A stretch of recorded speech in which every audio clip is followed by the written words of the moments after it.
आदरणीय श्री जयप्रकाश करदम जी को आमंत्रित करता हूं कि वो अपने उद्बोधन द्वारा हमें कृतार्थ करें। आज का ये सम्मेलन और इसका जो थीम है बहुजन साहित्य तथा दिशा। देखिए ये थीम, ये संकेत बिल्कुल स्पष्ट दे रहा है कि जन लेखक संघ बहुजन साहित्य को स्थापित करना चाहता है, बहुजन साहित्य के माध्यम से बहुजन समाज को प्रेरित करना चाहता है, उसको संगठित करना चाहता है और उसको दिशा देना चाहता है। ऐसा मैं समझ रहा हूं। ये बहुत अच्छा विचार है और मैं इस विचार के साथ उसका समर्थन भी करता हूं, स्वागत भी करता हूं। क्योंकि आज हमारे सामने कई समस्याएं हैं कि हम साहित्य में ही, जैसे मेरे बारे में भी खुद भगवान पंडित जी ने भी कहा, उन्होंने भी कहा था साहित्य के हस्ताक्षर है। मेरी एक पहचान है, मैं दलित साहित्यकार हूं। किसी की पहचान है वो आदिवासी साहित्यकार है, किसी की पहचान है कि वो स्त्री साहित्यकार है, या और आजकल एक वो नया आपके बिहार में एक संगठन बन गया है ओबीसी लेखक संघ। किसी की पहचान होगी कि ये ओबीसी लेखक है। अब कोई दलित है, कोई आदिवासी है, कोई महिला है, कोई ओबीसी है, तो बहुजन का अब यदि बहुजन साहित्य की आप बड़ी संकल्पना तो लेके चल रहे हैं और जिसकी जरूरत भी है, तो फिर आपको कम से कम आपको ये दूसरों को संबोधन देने बंद करेंगे कि दलित लेखक है, आदिवासी लेखक, कम से कम अपने मंच पर आप लिख रहे हैं। दूसरा मंच क्या कहता है, आप बहुजन लेखक मान रहे हैं, मैं मान कर आपने हरदास हस्ती को बुलाया है तो एक बहुजन लेखक से रूप में बुलाया है, ईश्वर गंगानगर को बुलाया है तो आपने बहुजन लेखक के रूप में बुलाया है, और आपने जयप्रकाश करदम को बुलाया है तो बहुजन लेखक के रूप में आपने बुलाया है। यदि ये है तो आपको विचार के साथ रखता है। और यदि आप ये इंगित करते हैं कि जयप्रकाश करदम एक दलित लेखक है, हरदास हर्ष कोई अलग लेखक है, तो फिर आप अपनी संकल्पना को खंडित करते हैं। विचार तब पैदा होना एक अलग बात होती है, महत्वपूर्ण बात होती है, लेकिन उस विचार को हमको पोषना, उस विचार को मजबूती देना, उस विचार का प्रसार करना, उस विचार को सशक्त बनाना और उस विचार को व्यवहार को रूपांतरित करना दूसरी चीज होती है। और ये तभी होता है जब हम जो हमारी अवधारणाएं हैं उन अवधारणाओं के साथ जो इंटीग्रेट जो दूसरी चीजें हैं हम उनको भी समझें। ये चीज इसलिए कह रहा हूं, ये जब ओबीसी लेखक संघ की अवधारणा अब से करीब 5-6 साल पहले शायद फॉरवर्ड प्रेस ने देखा था, लेख आया था तब वो आरा के पास में पुलिस में अध्यापक हैं और वो बहुत बड़े भाषा भी हैं, बहुत विद्वान है, मेरे बहुत अच्छे भी, और उनसे भी फोन पर अक्सर लंबी कई घंटे बातें हमारी होती रहती हैं बहुत सालों से। तो जब उनका वो लेख आया तो उन्होंने मुझे फोन किया कि बोले वो लेख देखा, बोले आपकी टिप्पणी, तो हमने कहा मेरी कोई टिप्पणी इस पर नहीं है। तो वो बोले कि क्यों? हमने कहा कि आप इसको ओबीसी साहित्य के बजाय बहुजन साहित्य कहते हैं तो मैं इसका स्वागत करता हूं, लेकिन आप ओबीसी साहित्य कहते क्या कहना चाहते हैं? ओबीसी साहित्य की वैचारिक क्या होगी ये स्पष्ट नहीं है। आपका आपके जो तरह कहते हैं जो हमारे आइकॉन, आपके आइकॉन क्या होंगे? दलित साहित्य के आइकॉन क्लियर है, ओबीसी साहित्य के आइकॉन है क्लियर है, उसकी वैचारिक स्पष्ट है। आपकी वैचारिक इसका मतलब ओबीसी साहित्य से और आदिवासी दलित साहित्य से और आदिवासी साहित्य से भिन्न है। भिन्न है तो क्या भिन्नता है? और यदि भिन्नता नहीं है तो वही सब चीज है, तो आपको स्पष्ट करना चाहिए। तो कोई स्पष्टता कभी नहीं थी, और अब जब मैंने देखा उसका गठन हो गया है और सारा मैंने सब चीज देखा तो अभी भी कोई स्पष्टता नहीं है। मैं उसका विरोधी नहीं हूं, मतलब होना चाहिए, क्योंकि मैं ये बात कर रहा हूं कि ओबीसी साहित्य का आना भी वो ब्राह्मणवादी साहित्य का एक तरह का एक प्रतिकार है और उसके विरोध में ही खड़ा हुआ एक विचार है। और आज जगत ये तो ब्राह्मणवादी विचारधारा को, ब्राह्मणवाद को कैसे रोका जाए, कैसे उसका एनकाउंटर करें, और वो कहाँ फैल रहा है उसकी हमारे अंदर जो ब्राह्मणवाद, हमारे अंदर जो उसने हमको कितना जकड़ा हुआ है, हम अपने आप को, अपने समाज को हम कैसे मुक्त करते हैं, ये बहुजन समाज की चिंता होनी चाहिए। तो मैं समझता हूँ ये आपका एक विचार का एक विषय। अभी जो मेरी दो बहनों ने गीत गाए बाबा साहब को लेकर के, माता सावित्रीबाई फुले को लेकर के, ये गीत एक मैं समझता हूँ संवेदन की एक कहते हैं पीठिका होती है। तो वो उन्होंने बता दिया कि हम बाबा साहेब अम्बेडकर को, माता सावित्रीबाई फुले को, राष्ट्रपिता ज्योतिबाई फुले को, हम उनको अपना नायक मानते हैं, उनको अपना प्रेरक मानते हैं। और क्योंकि इस सब की, इन सब की परंपरा में उन सब के जो कुछ तरह के आदर्श या जहाँ से प्रेरणा मिलती है, वो गौतम बुद्ध, हमारे कवि रैदास, तो ये पूरी जो परंपरा है कि ये वहां से की बहुजन साहित्य की वैज्ञानिक, ये केवल उसका नहीं जो बौद्ध दर्शन में भगवान बुद्ध ने कहा चारिका, तो बहुजन हिताय, बहुजन शिष्टाय, जो बहुजन शब्द है, ये इतिहास में पहली बार खोज कर दिया है। तो वहां में बहुजन शब्द का, क्योंकि सबको कोई भी विचार, कोई भी सिद्धांत, कोई भी कार्य, कोई भी नीति सबको स्वीकार नहीं हो सकती और सबका हित नहीं कर सकती। बहुजन का हित करेगी तो केवल कुछ अल्प जनों को जरूर परेशान करेगी, क्योंकि उनके हितों पर कुठाराघात होता है। बहुजनों में आप कोई चीज बांटेंगे, समानता लाएंगे, तो कहीं ना कहीं कुछ अल्प जनों का वर्चस्व टूटेगा, उनको स्वीकार नहीं होगा। तो इसलिए गौतम बुद्ध, महामानव गौतम बुद्ध इस बात को समझते थे कि सबका कल्याण नहीं हो सकता किसी भी विचार से। और मुझे जो बोधी मिली है, मुझे जो ज्ञान मिला है, ये ज्ञान अधिकांश लोगों के लिए है, उन लोगों के लिए कि जो ज्ञान से वंचित है, उन लोगों के लिए जो उस प्रकाश से वंचित है, और उन लोगों के लिए जो मानवीय गरिमा और सम्मान से वंचित है।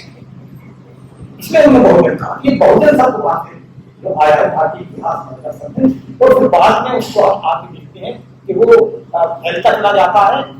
और काशीराम जी तो आवा है, उससे पहले भी बाबा साहब अम्बेडकर के समय में बहुजन शब्द इतिहास में नहीं आया, राजनीति में नहीं आया, लेकिन वैचारिकी में वो चीज रूपांतरित हो गई कि उस आंदोलन से सब लोग जुड़ रहे थे। और उसे हम देखते हैं, हम तो हमारे गणेश सिंह यादव जैसे लोग ओबीसी समाज के आते हैं, लेकिन वो उनके आंदोलन और दूसरे लोग नाम से वर्मा की उस आंदोलन से जुड़ रहे हैं। बाद में वो हमारे संतराम बीए की उस आंदोलन के साथ जुड़े रहे। तो बहुत सारे लोग जो अछूत नहीं थे, स्पष्ट नहीं थे, दलित नहीं थे, वो सब ओबीसी समाज के, लेकिन सब उस वैज्ञानिक के साथ थे।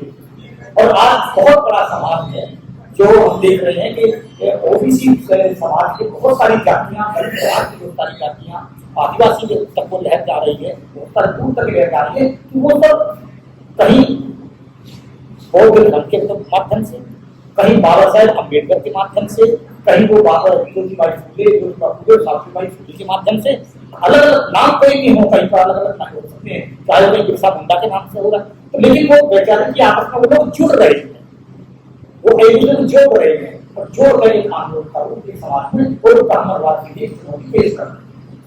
और ये हम सब लोग अक्सर देख रहे हैं कि आज के समय में जहां बहुत जो पुराने, जो हमारे जो आधुनिक भारत के लिए प्राचीन को छोड़ने जो स्थापित विचार की हम मानते थे कि जो समाज को प्रभावित कर रहे हैं गहरे तक, वो कमजोर पड़ रहे हैं। बहुत से विचार खंडित हो चुके हैं या नकारे जाते हैं।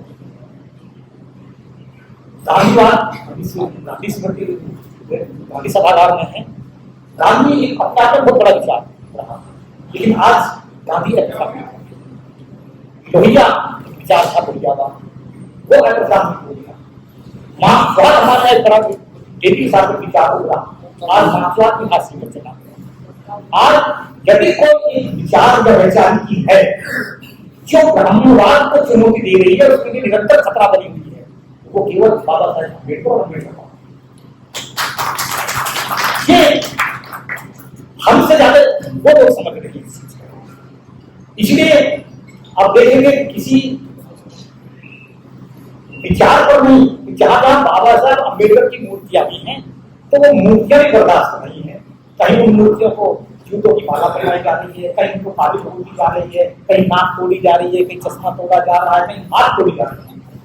वो बाबा साहब अम्बेडकर को मूर्तियों में देख रहे हैं, वो बाबा साहब अम्बेडकर को वहां देख रहे हैं। जय भीम का नारा लगाने में बाबा साहब अम्बेडकर केवल वहां पर हैं, इसलिए जय भीम कहने वालों को खंडित कर रहे हैं कि जय भीम मत करिए। जय भीम कह रहे हैं, उससे परेशान नहीं होते, उनके साथ मारपीट कर रहे हैं। वो नहीं समझ पा रहे हैं बाबा साहब मूर्तियों में नहीं है, बाबा साहब केवल जय भीम के नारे में नहीं है, बाबा साहब तो अपने अनुयायियों के दिलों में है, उनके दिमागों में। मूर्तियां खंडित होने से बाबा साहब या अम्बेडकरवाद खत्म नहीं हो जाता। किसी जय भीम कहने वालों के साथ मारपीट करने से वो जय भीम का कारवा नहीं रुक जाता। वो साइंस का नियम है ना, एक्शन इक्वल टू रिएक्शन, एक क्रिया की समान और विपरीत क्रिया होती है। तो जितना दमन होगा वो दमन का प्रतिकार होगा। पहले से कहा हम कबीर और रविदास के समय से देख सकते हैं, तो वहां वो अपने भाषा में, अपनी शैली में, अपने तरीके से उन्होंने भक्ति को एक साधन बनाया और वहां उन्होंने ब्राह्मणवाद कर दिया, वहां उन्होंने जातिवाद कर दिया, यौवन व्यवस्था कर दिया। लेकिन वो समय अलग था, उस समय समाज में शिक्षा नहीं है और वहां आज की तरह की राजनीतिक चेतना नहीं है, कोई समर्थन नहीं है, तो इस तरह सीधे सीधे वो खम ठोक करके नहीं आ सकते थे। तो उन्होंने भक्ति का सहारा दिया और एक तरह से भक्ति को ही हथियार बनाया, ब्राह्मणवाद से लड़ने, उसको बस करने। तो प्रतिकार वहां भी होगा और हर जगह, हर स्तर पर जहां जहां जातिगत उत्पीड़न की घटनाएं हो रही है, वहां ये समझ कर हमें मान लेना चाहिए वो घटना इसलिए हो रही थी, वो लोग कहीं ना कहीं उस दमन का प्रतिकार कर रहे हैं।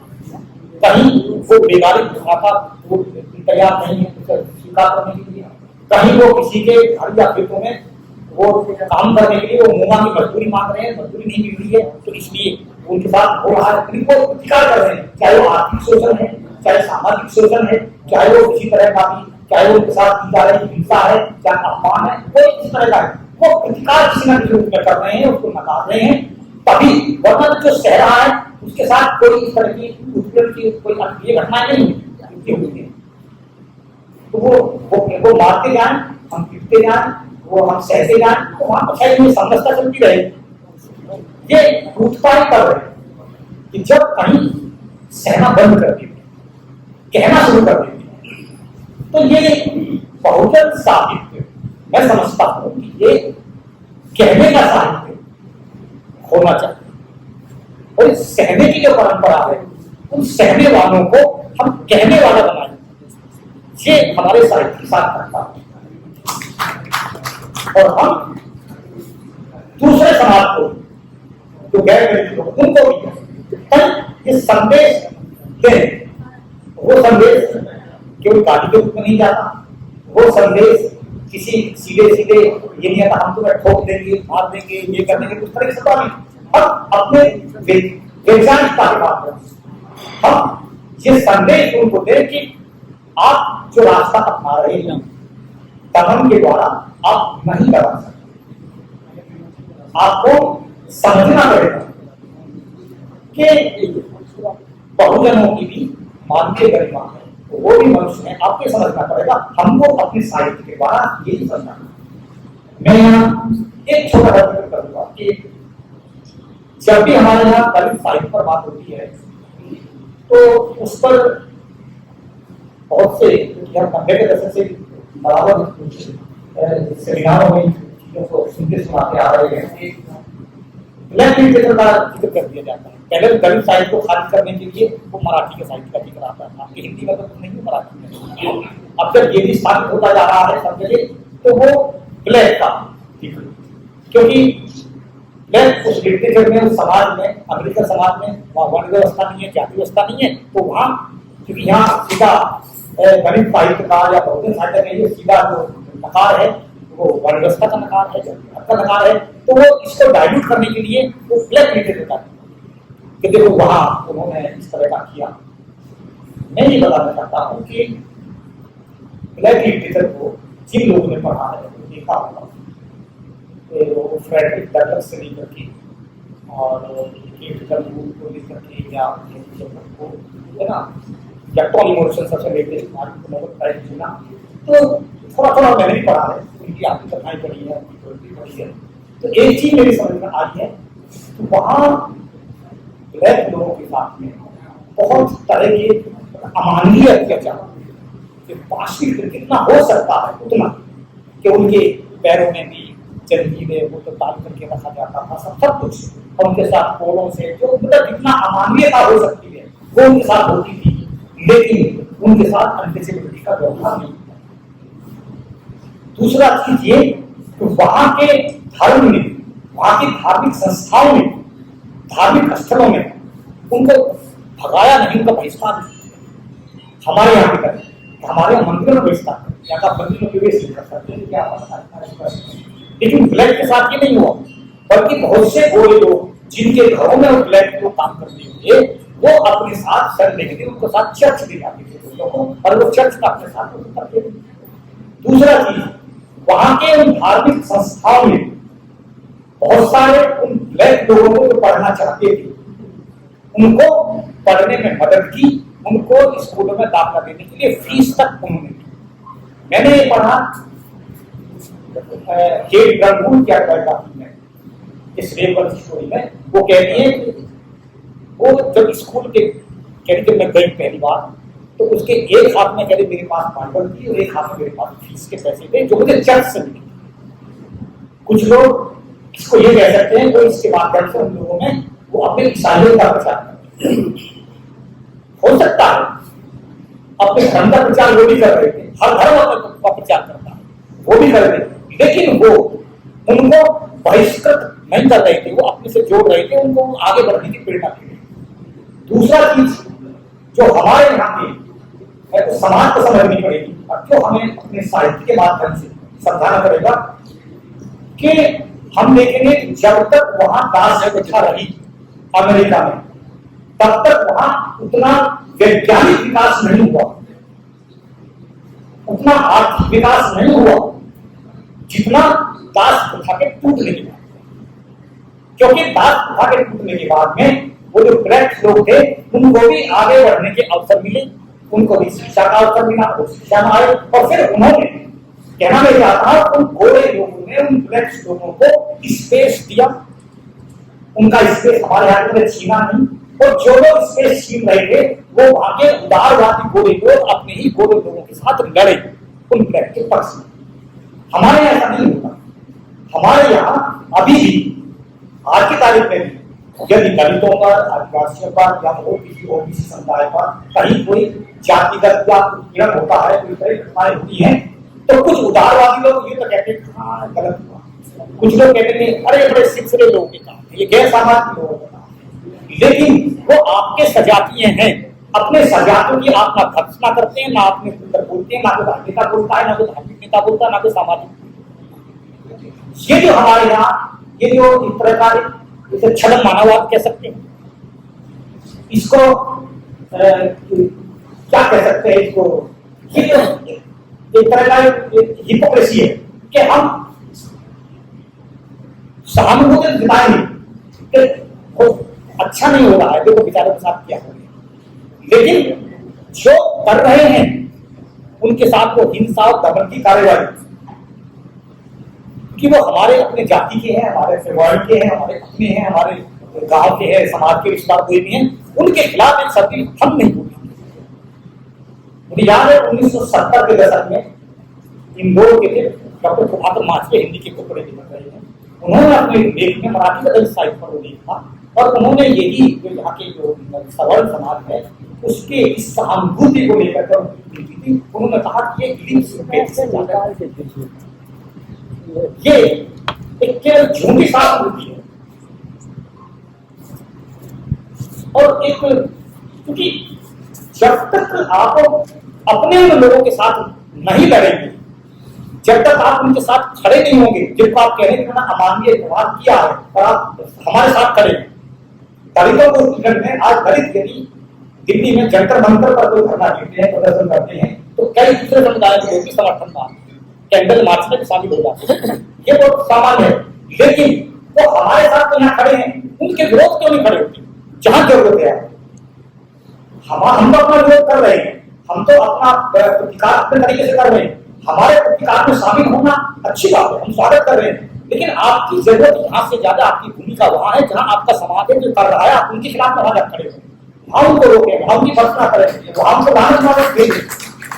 जब तक ये नहीं होता तब तक ये सारा ये दिखावा, ये प्रेम, ये सद्भाव, ये सहानुभूति, ये सब छोटी चीजें और वहां प्रथा करना वो सब सही से आप उसके साथ भी खड़े थे, आपके कांड को के साथ लोग साथ में खड़े थे आपके। ऐसा है, इसको बात करेंगे। मैं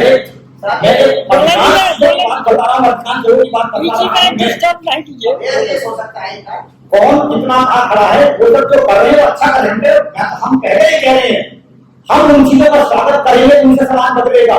समाज केवल दलितों के, आदिवासियों या ओबीसी के करने से ही नहीं बदलेगा।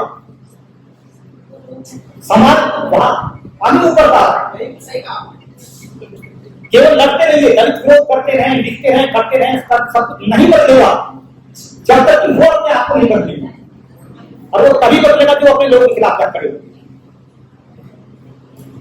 तो मैं ये कह रहा हूं कि हमको साहित्य के माध्यम से शहर में जोड़ना है, हमको कड़वाहट पैदा नहीं करनी है, हम किसी को गाली देने के लिए साहित्य रखना नहीं होगी, हमें अपना पक्ष रखना है, हमें अपनी वेदना, अपनी संवेदना जो कहा है उसका सच, जो हम चाहते हैं वो भी, हमारे सपने क्या है, हमारे आकांक्षाएं क्या है, वो हम अपने साहित्य के माध्यम से, हमारे सपनों के माध्यम से, हमारे आगे बढ़ने के माध्यम में हाइडर्स क्या चीजें बन रही है, कौन सी व्यवस्थाएं, कौन सी संस्थाएं बन रही है, हम उनको रेखांकित करेंगे। और वो इसीलिए कि हम अपने समाज को जागृत करेंगे कि वो अपने हीनता बोध से उससे मुक्त हों, और दूसरे समाज को भी हम उसकी चेतना को, उसके मजबूत को हम ये कोशिश करेंगे कि वो भी अपने आप को बदलने की कोशिश करें, और वो ये माने कि ये लोग, दलित लोग भी, आदिवासी भी, ये भी हमारी तरह के मनुष्य हैं और इनको भी हमारी तरह सम्मान और स्वाभिमान के साथ जीने का हक है। मैं ये कह रहा हूँ, जिसको मेरी बात किसी को बुरी लगती है तो वो डरे, उसका मैं कुछ नहीं कर सकता। तो हम साहित्य एक संवेदना का क्षेत्र है, और मैं साहित्य को मनुष्यता की पाठशाला मानता हूं कि यदि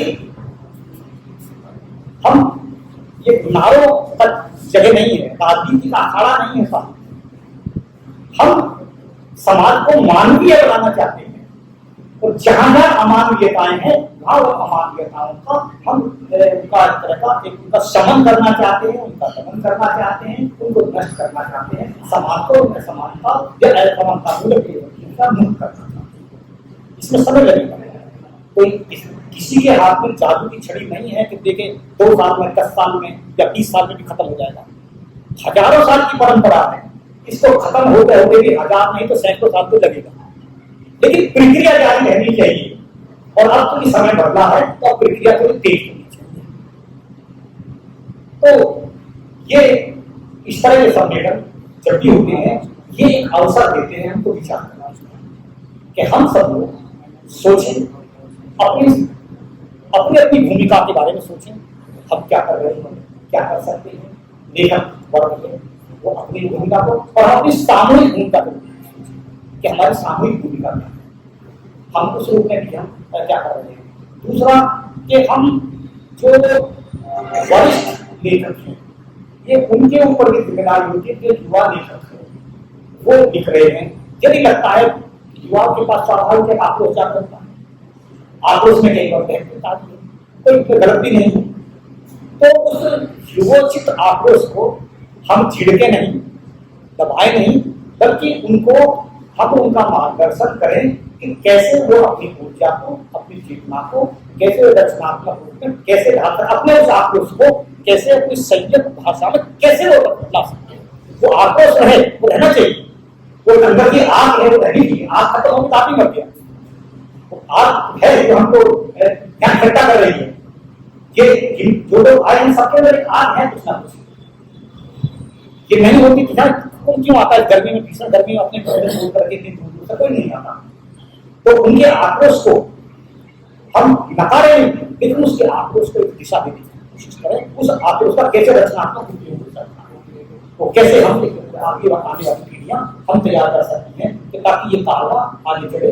और कैसे ये भी हमारी कोशिश हो कि जो हमारे साहित्य के समय कहा अलग अलग बहुत सारे समूह हैं, बहुत सारे संगठन हैं, किसी संगठनों में आपस में प्रतिस्पर्धा नहीं होनी चाहिए। किसी भी बैनर ग्रुप में काम हो रहा है, काम करें, लोग अपने अपने क्षेत्रों में काम कर रहे हैं।